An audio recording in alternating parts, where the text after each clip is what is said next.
এখানে buying trap হয়েছে। Buyer trap হওয়ার পর মার্কেট ট্রেডটি নেওয়ার পেছনে 2-3টা কারণ আমি দেখতে পাচ্ছি। এবার ট্রেডটা আশা করি এটা টার্গেট হিট করে দেবে। তো এখানে যেটা হয়েছে গাইস, এটা একটা জোন ক্রিয়েট করেছিল মার্কেট। একটা জোন ক্রিয়েট করার পর মার্কেট লিকুইডেট হয়েছিল। মার্কেট জোন ক্রিয়েট করেছিল, জোন ক্রিয়েট করার মার্কেট লিকুইডেট হয়েছে। ফির কী করেছে, ট্রেন্ড লাইন সাপোর্ট নিয়েছে। সাপোর্ট নেওয়ার পর মার্কেট ফির আবার ওখান থেকে আপমুভ করেছে। কিন্তু কথা হচ্ছে যে এখান থেকে আপমুভ করেছে, লিকুইডেটের পর যেহেতু আপ ট্রেন্ড আপ মুভ করেছে তো সেটা ন্যাচারাল। কিন্তু কথা হচ্ছে যে আপ মুভ করার পর পুলব্যাক দিয়েই তাকে ওপরে চলে যাওয়া উচিত ছিল। কিন্তু কী করেছে সে সূত্র অনুযায়ী ওপরে চলে যায়নি। সেখান থেকে মার্কেট কী করেছে, ওপরে যাওয়ার থার্ড টাইম চেষ্টা করেছিল, ফির পারেনি, সেলার তাকে নিচে নামিয়ে দিয়েছে। তো কী হয়েছে যে লিকুইডেট হয়েছে, মার্কেট আপমুভ করার চেষ্টা করেছে ফার্স্ট টাইম, তারপর সেটা ফার্স্ট টাইম এখানে ছোটো একটা পুলব্যাক নিয়ে ওপরে সেটাও পারেনি।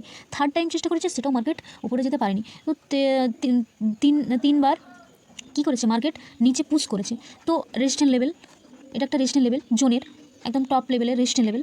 তো সেখানে ব্রেকআউট করে 3বার মার্কেট নিচে আসার চেষ্টা করেছে, ওপরে যাওয়ার চেষ্টা করেছে কিন্তু পারেনি, নিচে পুশ করে দিয়েছে। তো সেখান থেকে জোন দেখে সেল এন্ট্রি আর ট্রেড আশা করি 1:2 টার্গেট দিয়ে দেবে।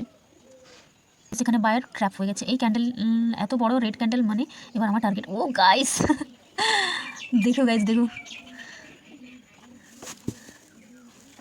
ও गॉड, एक पंप पे पूरा टारगेट हिट गाइज। तो लॉजिक तो सही था। तो चलो गाइज, टारगेट हिट हो गए।